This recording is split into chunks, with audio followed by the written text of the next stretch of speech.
we can continue a little bit on, okay, or we can, but please wait until the end because we have to discuss about some matters about class, okay? Let's wait for the uh,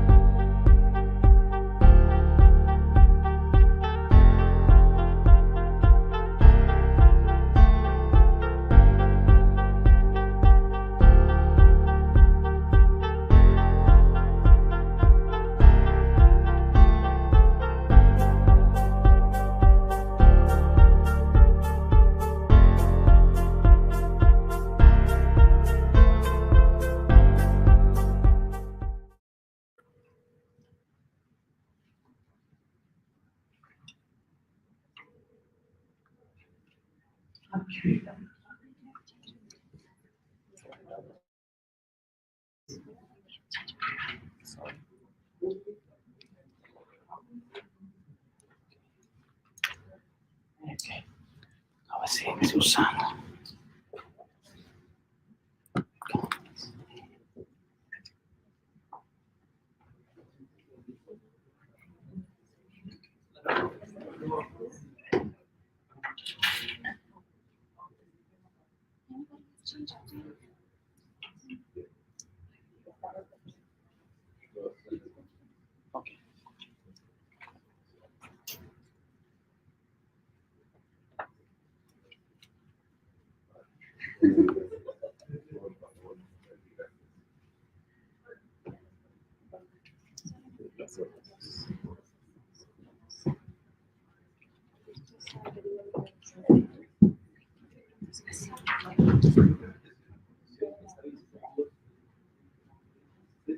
Okay.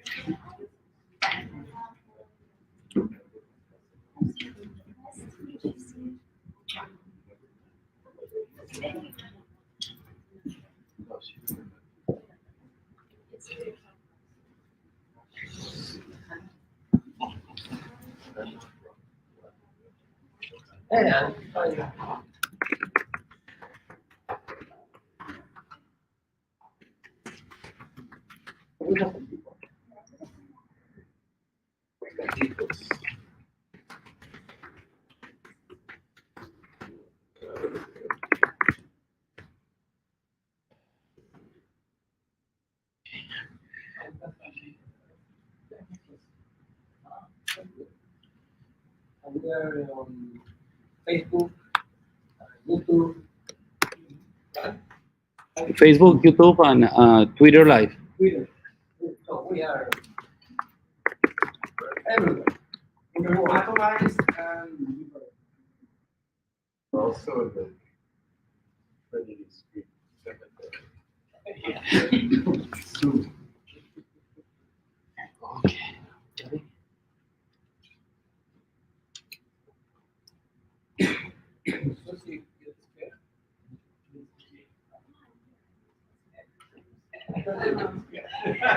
Okay. Here we are. One more time, Carlos Aguasaco. I am the current chair of the Department of Interdisciplinary Arts and Sciences, and I'd like to take a moment of your time to welcome you to this event tonight. This is part of our celebration of the Hispanic Heritage Month. At this time, we are being featured not only in person, but via Zoom, and also Facebook Live, YouTube Live, and Twitter. So as I said before, and this is also being recorded. So be mindful of your comments, for everything you say could be and most likely will be used against you in a court of law. Thank you very much for being here. It is an honor for me to welcome Dean Juan Carlos Mercado, who will give us the opening remarks for this event. Professor. Gracias, Carlos. Thank you. Thank you very much. First of all, it is a great pleasure to introduce my friend and colleague, David Unger. We know each other for a long time, since the time that I was the chair of the language and literature department uptown. And about everything, and I learned a lot about literature and translation. I'm not going to read his CV because it's really impressive. But I would like to say one thing. Probably David is one of the finest translators today in this country. So it is not just an accident that translation. And this is a master president. But also he has other works that are really extraordinary, like the Popol Vuh, another finest translation. And translating is not just a mechanical act. I remember that when I was a student, I took a class with Anthony Rabasa, who was the translator of many of the Latin American boom. And he was talking to us about his experience in translating 100 Years of Solitude. And he said that when I was translating this book, he said, I had to be in conversation with Garcia Marquez almost every single day.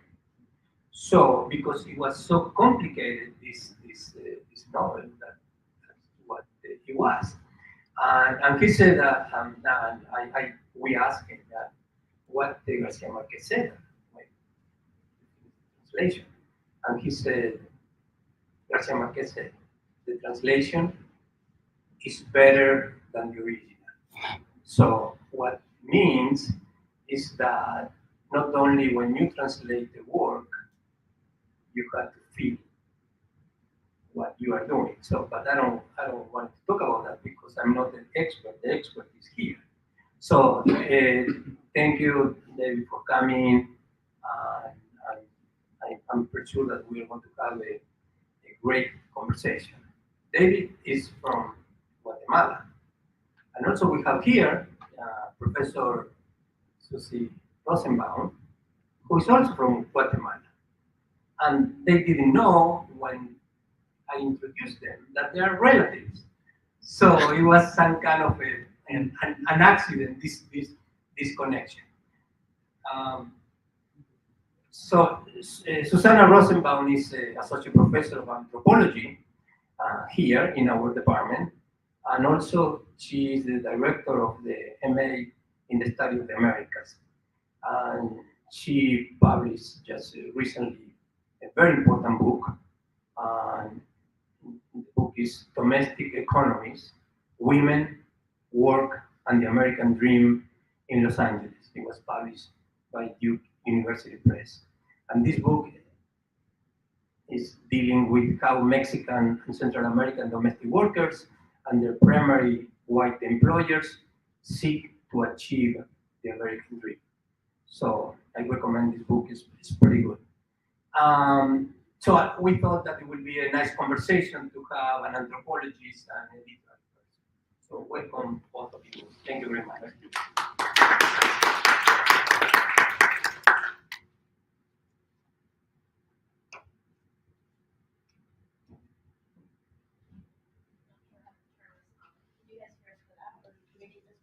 You need the microphone.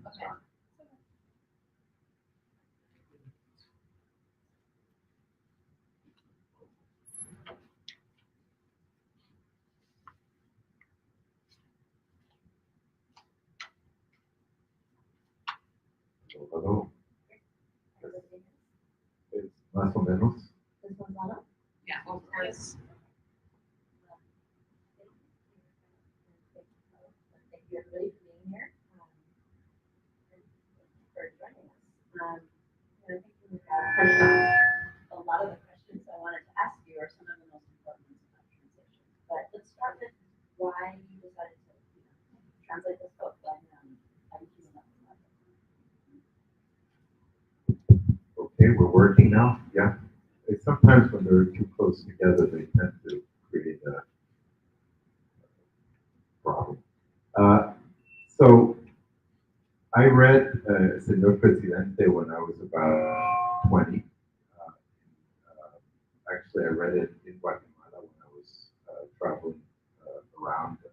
My family came to this country when I was 4.5 years old. So I refer to myself as a Guate gringo, but I'm more gringo in some respects than the Guate part. So I spent many summers in Guatemala, and I've written 5 novels, and I write in English, and all my novels take place in Guatemala. So in the year 2014, the Ministry of Culture and Sports, as it's called in Guatemala, gave me the National Prize in Literature for Lifetime Achievement, even though I don't live in Guatemala and I don't write in Spanish. The reason why I think they gave it to me is because my work is essential work for understanding Guatemala, not from abroad, but actually from within. So 3 of my books have been translated into Spanish and published in Guatemala, but all my books are in Spanish. But I feel a strong allegiance to Guatemala. So in 2016, I published a novel called The Mastermind. And it's the last novel that I published. And I was sort of, not sure what I wanted to do next. And I was very aware that the existing translation of Mr. President that was done in 1962 was a very faulty translation.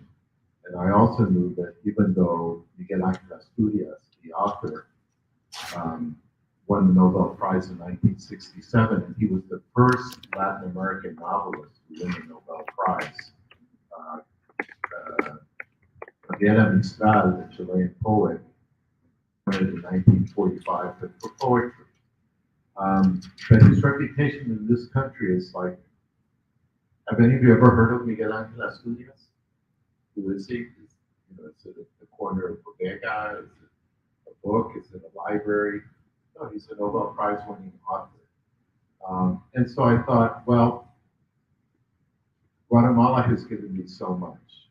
And I know this sounds a little bit romanticized and sentimental, but when I got the prize, I felt really, really honored in ways that are too numerous to enumerate.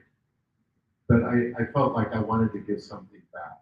And the only thing that occurred to me would be, why didn't I attempt to translate El Señor Presidente, which is Miguel Ángel Asturias' most famous novel, and we can talk about this a little later. I would go on to say the most important 20th century novel out of Latin America. And I guess it's still going now, but I mean, there's so much to talk about. And we can get to that a little later. Tell us a little about your process of translation. I mean, you didn't have the ability to call him the way that Zimmer knows. Yeah, no, I couldn't call him. You couldn't call him. And I don't believe that when I sat down to translate Señor Presidente that I was in communication with the author. Although I had met the author in a very strange way. My parents had a restaurant in Guatemala City called La Casita. And in or around 1953 or 54, Miguel Ángel Asturias came, I think, twice for lunch. And my parents told me that Miguel Ángel Asturias was infuriated with my brother and me because we kept running through the restaurant, which was downstairs. We lived upstairs, and we were making a lot of noise and not allowing him to eat. So in a way, for but the first thing you do when you're interested in translating a book is you find out if you can actually publish your translation. And since the translation been published in 1962, I wrote to agent, which is the Carmen Balcells agency, the most famous agency of Latin American and Spanish writers. And I asked, look, I would like to retranslate this book. Are the rights available? And they said, yes, they are. Go ahead, Godspeed, or whatever. So I applied for a grant from the New York State Council on the Arts, and I received a translation grant to start the project. So I had translated 2 chapters, and I got back in touch with the agency, and I said, okay, I have the green light now for sure. And they said yes. So I started looking around for a publisher, and there was one publisher from Brooklyn, which is a great publisher called Archipelago Press. Mhm. They only publish translations, and they've done a magnificent job bringing to mind and to readers hundreds of novels that normally and traditionally wouldn't have been translated by very great writers. But the contract I would be getting from Archipelago would hardly, buy half a dozen pizzas, and their distribution wouldn't be great. So we ended up sending it through my agent to Penguin Classics, and the editor, John Siciliano, said, I want to publish your book in translation. I said, great. And he said, however, the rights are not available. And I said, come on, John, that's not possible.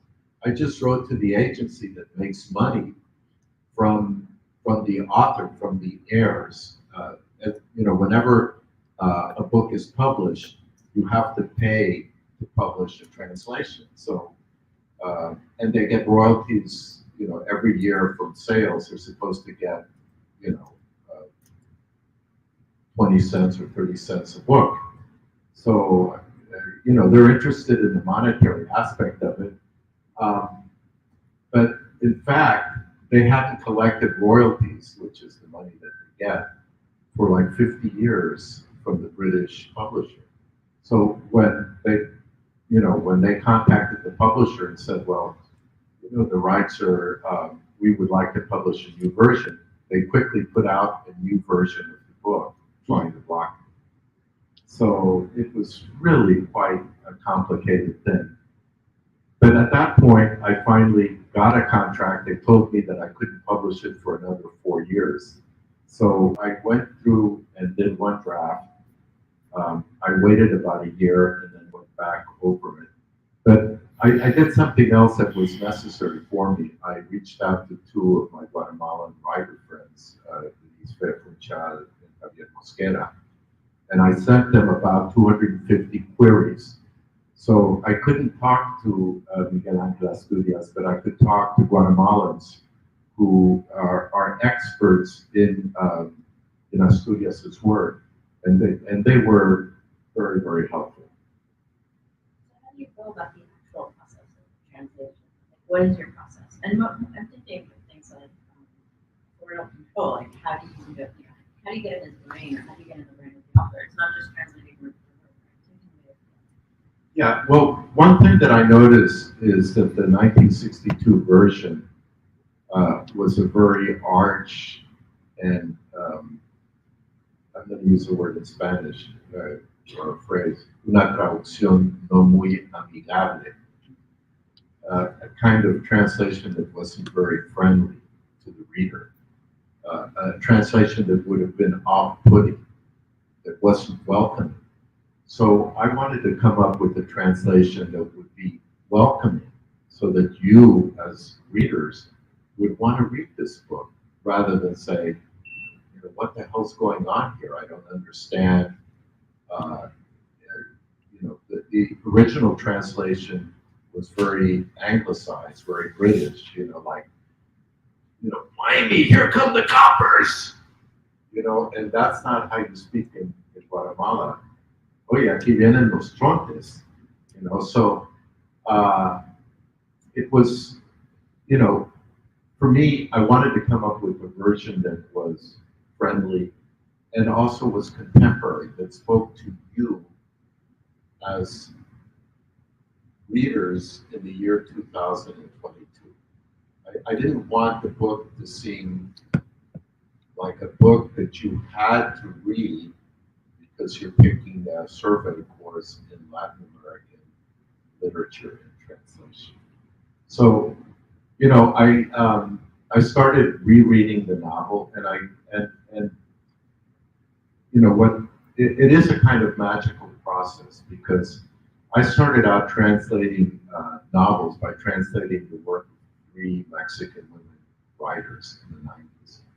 And I learned a lot, not only translating 3 Mexican writers, but 3 women writers, because the mind and heart and body of a woman is in writing is very different than what men produce. I totally believe that. So that experience was a huge learning experience, and I realized that I had to be able to, like an actor in a sense, take over the role and come up with a version that would speak to readers, to you. It's very important that if you as readers don't like my translation, then I failed. So I was reading a New Yorker piece about this that you sent me earlier today. I was reading it, and they mentioned the title. And so I'm curious again about the kind of choices that are made in translation. Just in your perspective, not exactly misrepresented, right? As an example. So can you use that as an example? So, yeah, that's a good question. So again, how many of you read translations as part of your daily exercise? Probably never. And you go into a bookstore and you see a book with a French or an Italian or a Latin American name, and unless you have to read it for a class, you'll probably say, don't want to read it. I'm going to look for somebody who's written a book that has a more American name. So I thought about the title and I said, no, I don't want to call it El Señor Presidente because, if you go into a bookstore and you see that title, the title's not going to say, read me. It's going to say the exact opposite. Walk away as quickly as you can. So I decided that I wanted to use Mr. President, and I concurred with my editor. But more importantly, I think it's a portrait of a tyrant and a despot. And if the novel didn't speak to American readers in 1962, with the appearance of Donald Trump and Bolsonaro and Chavez and Maduro and Fidel Castro, none of whom were around when it was published, there are a lot of echoes to the speaking, since we're in America, to the Trump regime. How has it been received? Dramas, parallels? Well, first of all, the critics, Claire Massoud, who is considered one of our great American writers, wrote a fabulous review for Harper's and just said this book is a discovery for me. The New Yorker gave it a long review, and so did the Washington Post. So you can get good reviews, and that doesn't really convert into sales. But what I found out was that a month into the publication of the book, it went into a second print, which is fabulous, really, really fabulous. So it kind of convinced me that the book was reverberating in the minds of readers. And have you heard from readers? I mean, not critics. Maybe you don't get a lot of that. You speak mostly. Well, the book is really, I had my first presentation of it at the Brooklyn Book Festival yesterday, despite the rain. And there were about 80 people that showed up at the Brooklyn courtroom to hear a discussion on the Presidente. And I wasn't really able to talk to people that much because the event ended and I had to leave the room, and supposedly I was going to sign books and we're not there and blah, blah, blah. But like 6 or 8 people sort of just jumped up at me and said, I want to buy the book. 2 or 3 people said, I loved your translation. So yeah, I've received emails from people saying how much they love the novel, and it's sort of like a discovery of a great classic that had been lost, at least in this country, for at least 60 years.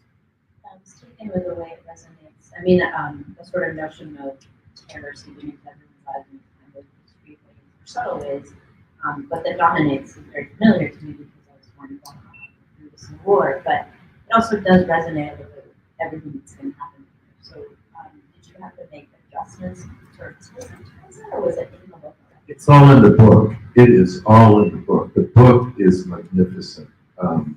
It's a little bit overwritten, and that's because Miguel Ángel Asturias didn't have an editor, as, let's say, Garcia Marquez and Vargas Llosa may have had. But basically, it's a novel that has 42 chapters. The chapters are 6 to 8 pages. They're mostly chronological, but not, the novel is not totally chronological. There are chapters that sort of start with a narrative and then break off just for one chapter, then come back. And the chapters are titled. And when a writer, rather than say chapter 1, chapter 2, chapter 3, 4, 5, actually gives a title, that title prepares the reader for what he or she or they is going to read. And that's really important. So it sort of foreshadows what you're going to read. So, I felt when I was rereading and translating the book that if I could just bring to the surface the greatness of Asturias, then I would have succeeded. And to be quite honest, I was scared shitless that I had failed. Sound like it from all the details that you mentioned. How does it being received in Guatemala? Has it been presented there? Yes, I went with my wife, Ann Gilman, who's here, to Guatemala about 4 weeks ago, and we had a book presentation at Sofos, which is the largest bookstore in Guatemala. It's a beautiful bookstore now. We've been there, you've seen it. It's a beautiful bookstore, elegant, whatever. But there were no books. The books were in a typical Guatemalan story. They were stuck in customs. So, he had ordered, the owner of the bookstore had ordered a box of 25 books, and that book sold out in about 2 weeks. But he had ordered another box for my reading, and there were no books there. But it's been, the people that are reading my translation are mostly Europeans or Americans or Canadians or people from Asia who read English and don't really read in Spanish. The response has been very, very strong. I was going to ask you about, because it seems like for the elite, maybe wouldn't want to do so much, and with an indigenous response given mixed history. Yeah, I would say the audience was mostly mestizo, Latino, not really, indigenous, and certainly not the elite. I wouldn't think they want to get all the regulations, but still continue to this day, with their willing. Who is your audience here? College students? Is it popular? So it's a Penguin Classics, and what Penguin tries to do is have novels be course adoption books. And if you don't know what course adoption means, because you're students, it's for your professors to decide to order the book and have the class read the book. So, for example, I'm guest teaching a class at the Graduate Center next week, and the instructor required the class to read the book. So, 20 copies of the book are sold that way. But more importantly, I want you as readers, not you as college students, to read the book. that to me is why I want to read it. And so why do you think it resonates so much? I mean, obviously, is there something else about this movement? Is it because you're so familiar now with the history of it? You know, it sort of built into our expectations. Right. So when the novel was published in 1962, no one knew, or some people did know, but not a great number of people knew about the shenanigans that the United States had carried out and carried on in Latin America and in the Middle East, overthrowing government in Iran, overthrowing the government in Guatemala. Later on, overthrowing the government in the Dominican Republic and elsewhere. And so the novel came out in English in '62, and it was also at the moment when the boom, the Latin American boom, the publication of novels by Garcia Marquez, Mario Vargas Llosa, Julio Cortázar, were just coming out in English.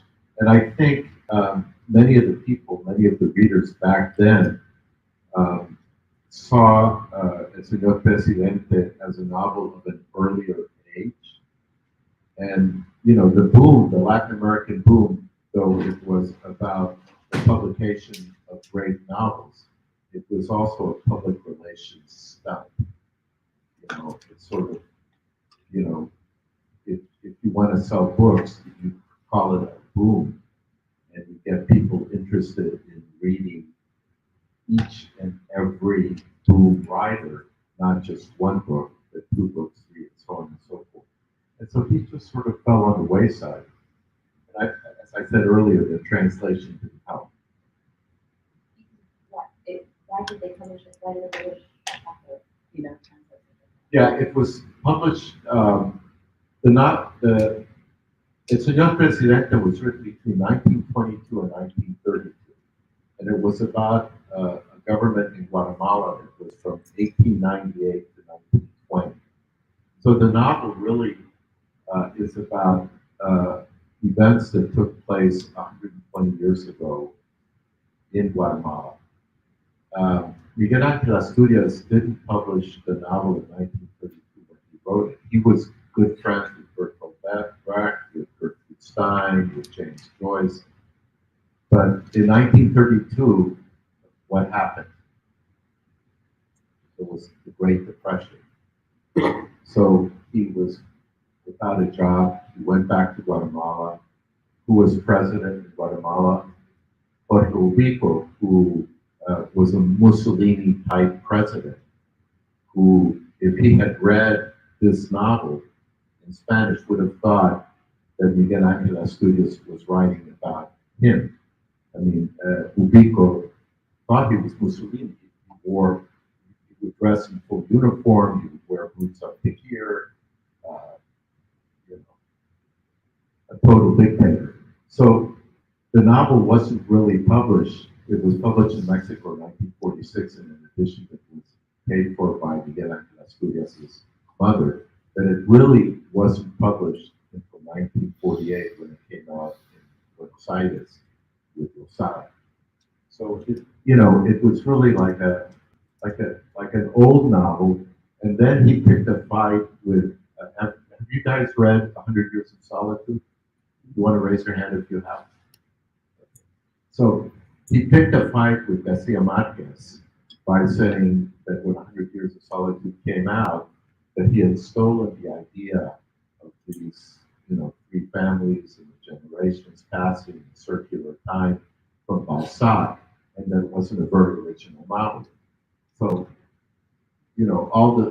Garcia Marquez was good friends with Mario Vargas Llosa at that time, and they said, if we're going to succeed, we have to kill the father.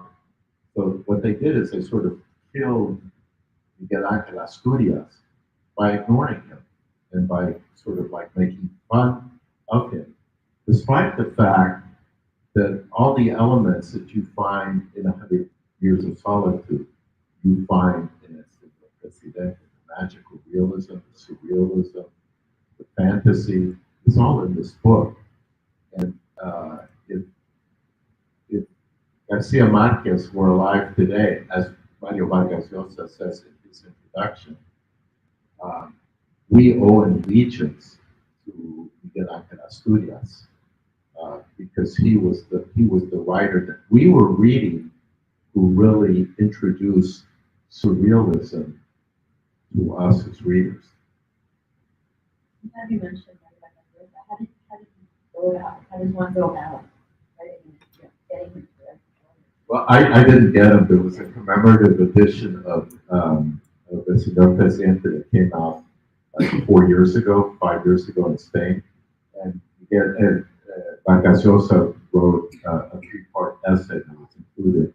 And I selected the part that dealt most closely with this book. It also has a tremendous introduction by Gerald Martin, who is brilliant. It was actually written for the commemorative edition in Spanish, and then he retranslated it into English. Speaking about the novels age, how do you going back to the notion of transition or the practice of transition, how do you translate things that no longer mean the same, or that words that are no longer making sense or aren't used? So that's why I contacted my Guatemalan friends, because I was stumped. I was literally stumped 250 times. And I could have bridged the gap, and eventually I did bridge the gap. But I wanted to be sure that if I were to bridge the gap, that I would do it correctly and not incorrectly. So I consulted with them. I sent them the same 250 queries. And I got some similar answers and some dissimilar answers, because the fact of the matter is that the Spanish that was spoken in Guatemala when this novel was written isn't really spoken in the same way today. Language is constantly moving and changing and, evolving. And, when Joe Biden says that's malarkey, you guys don't know what the word malarkey is. You do. Yeah, but the gentleman will bring it back. But, or darn tootin', darn tootin'. I mean, there's a kind of jerga, colloquial language that, has died out. And further, this was a novel about a period from 1898 to 1920. So what Asturias did is he tried to capture the language even 20 years earlier. Yeah, so is it most of the colloquialisms or is it all?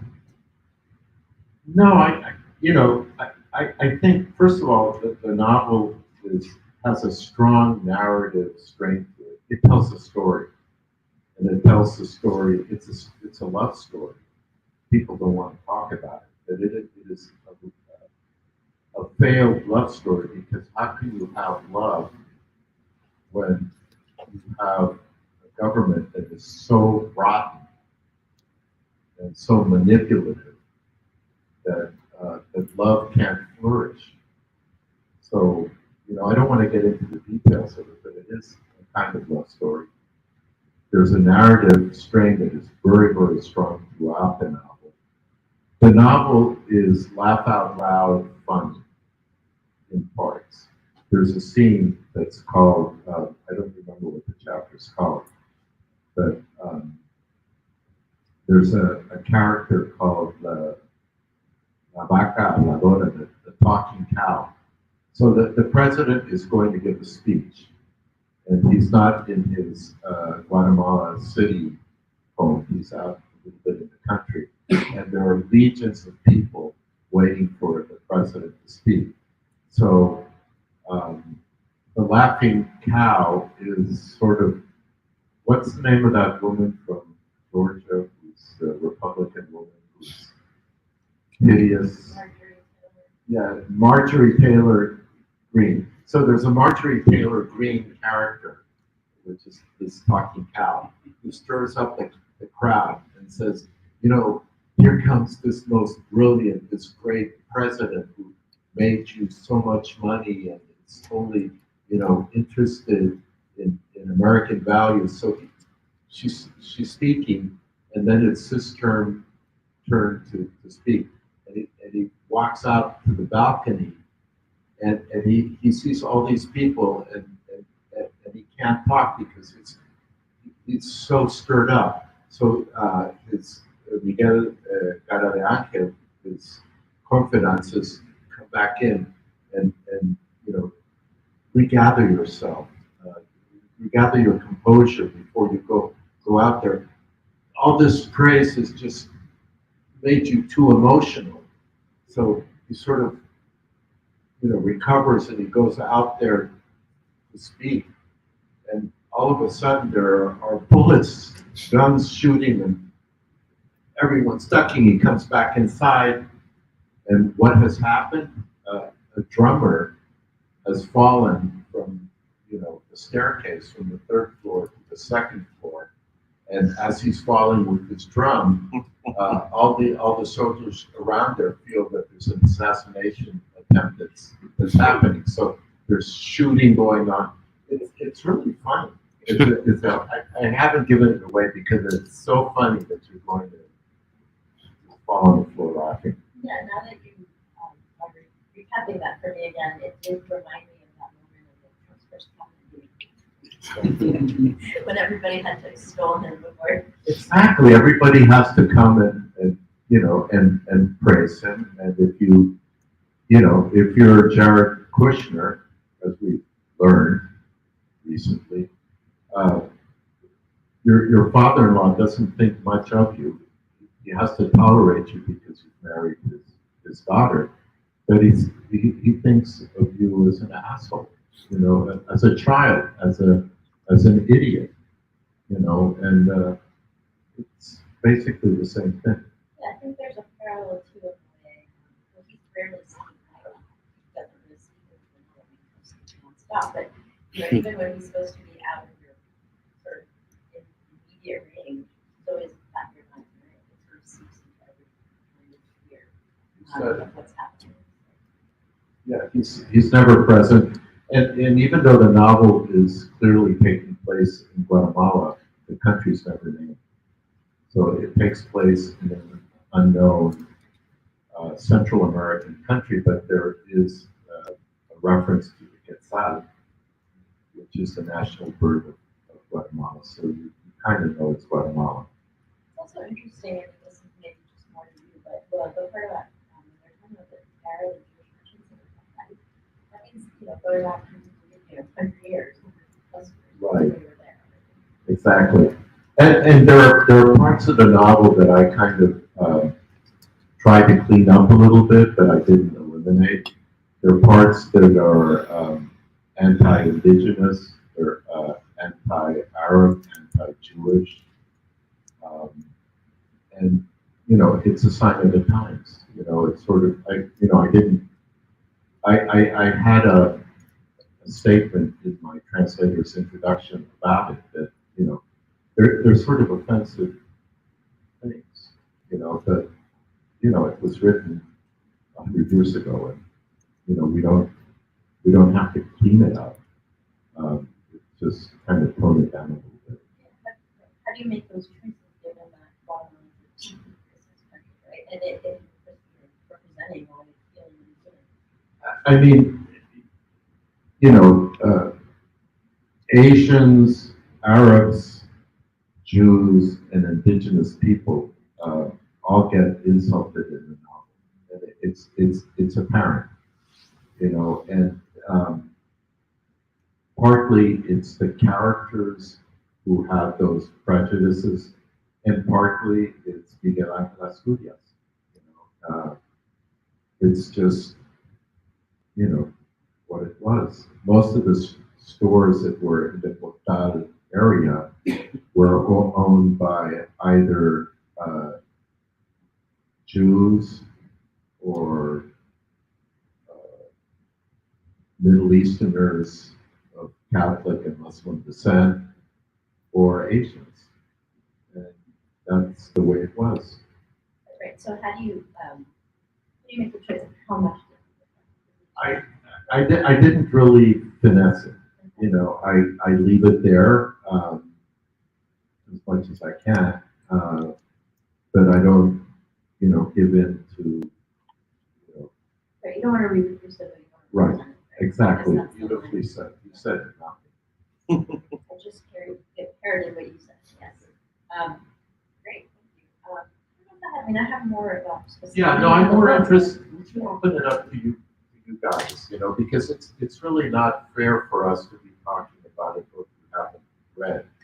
How many of you have read either in Spanish or that awful consistent English translation, or in French or in Italian? No. So yeah, we don't want to like. We're interested in what you have to ask. So the drummer who fell down the stairs, did that really happen, or was that something you added in for some? Oh no, I don't. As a translator, I can't add anything. Okay, so the original author, was that based on an actual event, or was he just, That was his imagination. could work with Mel Brooks? Yeah, yes, it's like Mel Brooks, it's like the Keystone Cops, it's like the Marx Brothers. You know, I think these are all names that really don't have much meaning nowadays. I don't think, but yeah. Sorry, is it available on online, like streaming, like for Kindle or? Yes, you can purchase it via Amazon. I brought 15 copies that I can sell at a good discount. But you know, if you want to read it in your Kindle, you can order it on Amazon. But my copies are cheaper than Amazon.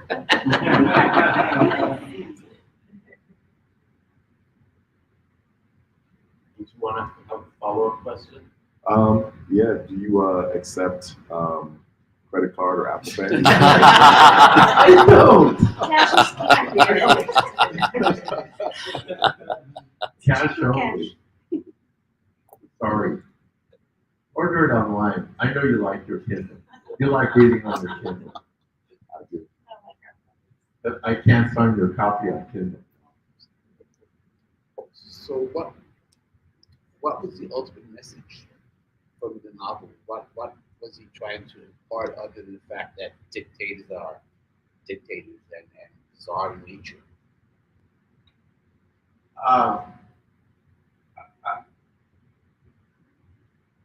It's a cancer. When you have an autocratic president ruling the country, it's like a cancer. I mean, we can talk about wonderful things that Fidel Castro did, you know, at certain points in his rule in Cuba, but there are, you know, things occurring nowadays in Cuba that are a repercussion of his rule. And, you know, I don't want to get into an anti-Castro thing, because that's not my thing. I've been to Cuba 5 times. It's an amazing country.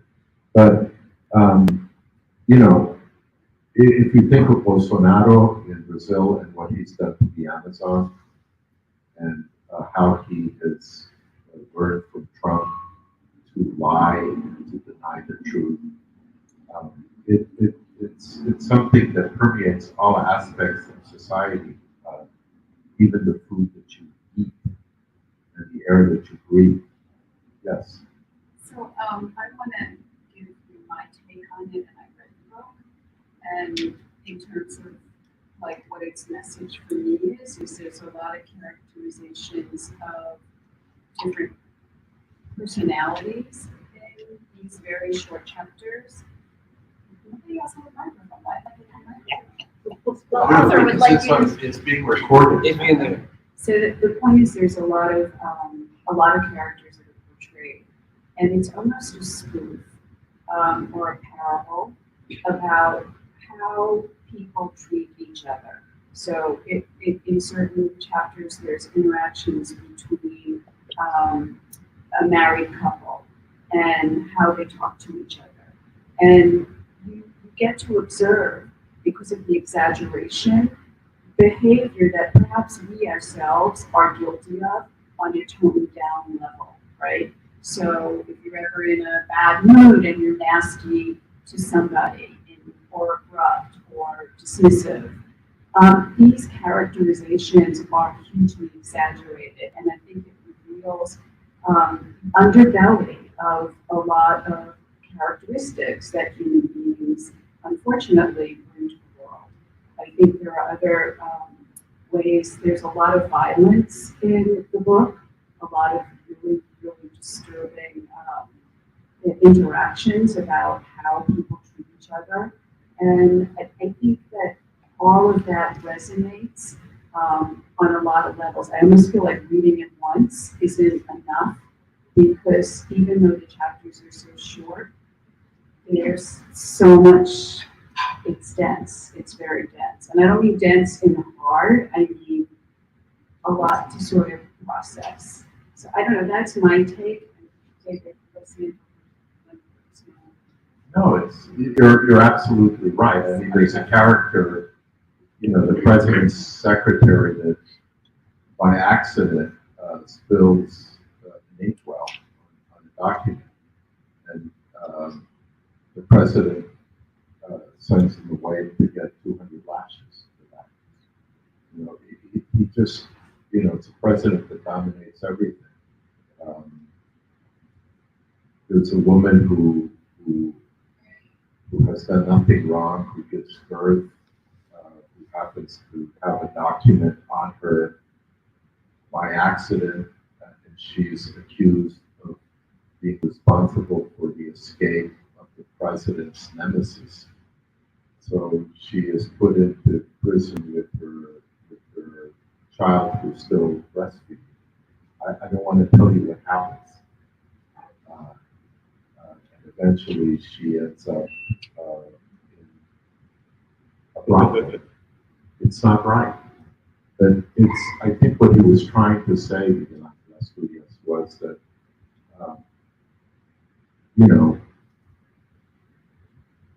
the way, as Anne said also, the way that we treat each other, the way that we build a society, and we practice civics, is very, very important. You have Trump, who was making fun of a man who had Tourette's syndrome or something like that. And he's, on tape imitating how this disabled person communicates. What is this? What kind of a man does that kind of thing? What kind of a man demeans women every step he goes? And when he's not demeaning them, he's leering at them. And I think it's also, it goes in overtly, right? And that's the sort of really overt ways that the dictatorship or that kind of rule shapes our lives, right? You spill an ink well and you go get 200 lashes. You go into the wrong house in the morning and your baby, you get sent to jail with your baby and sent to a bar. But I think it's also really, as what you're saying, a human being interaction, the way that terror seems to be wrong, and it shapes how you interact with the daily ops that even necessarily spoken. I think that's very present in the book. I have a question. Sorry that I didn't give you the microphone.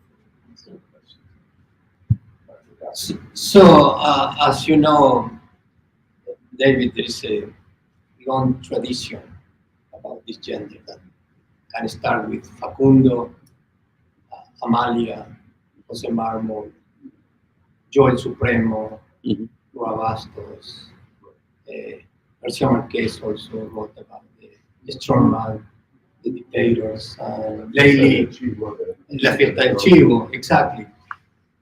So don't you think that they try to, when we talk about the message, they try to warn us, watch out, this is very dangerous.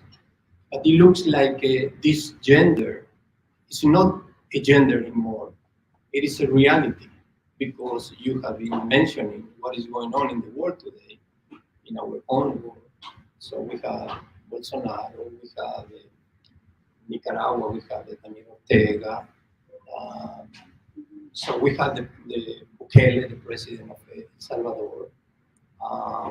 Yesterday, Bolsonaro made a very good performance and probably is going to win the election. I mean, he won all the governors, most of all the governors, and they have the majority in the Congress. But this is not only a Latin American issue. Probably they start warning us about the reality at that time. But when we look at Europe, look at what happened now in Italy, for example, in Hungary with Viktor Orban. So this is something that is here, but it looks like we look at the other side. This is really very interesting message that probably the population didn't get.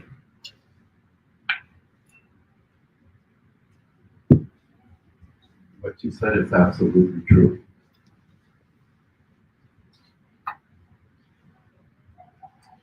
How much of this is partially responsible for the United States in their effort in the 1960s to control Latin America with hegemony and putting their people and enabling?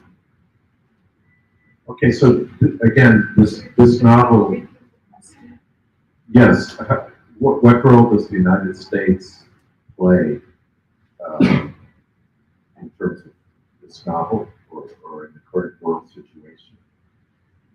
This novel really is about the period before that, but there is a chapter where there are gringos there, and the sort of, he's not really a hero.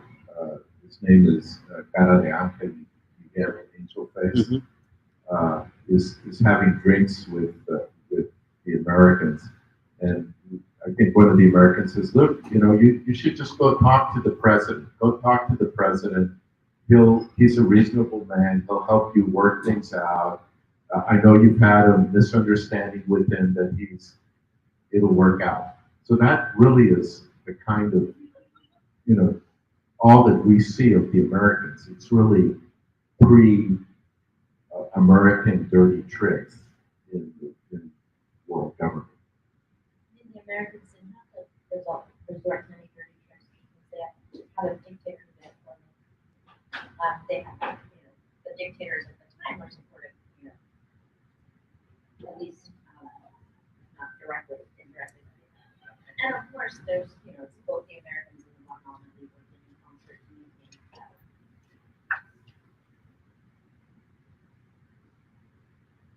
So if there are no more questions.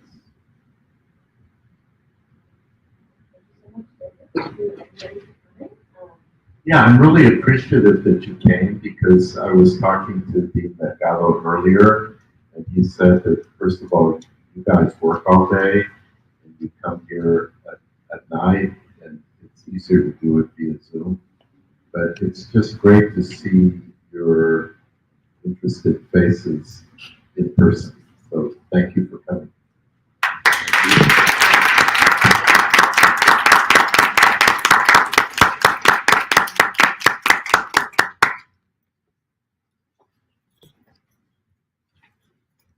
So this is the book.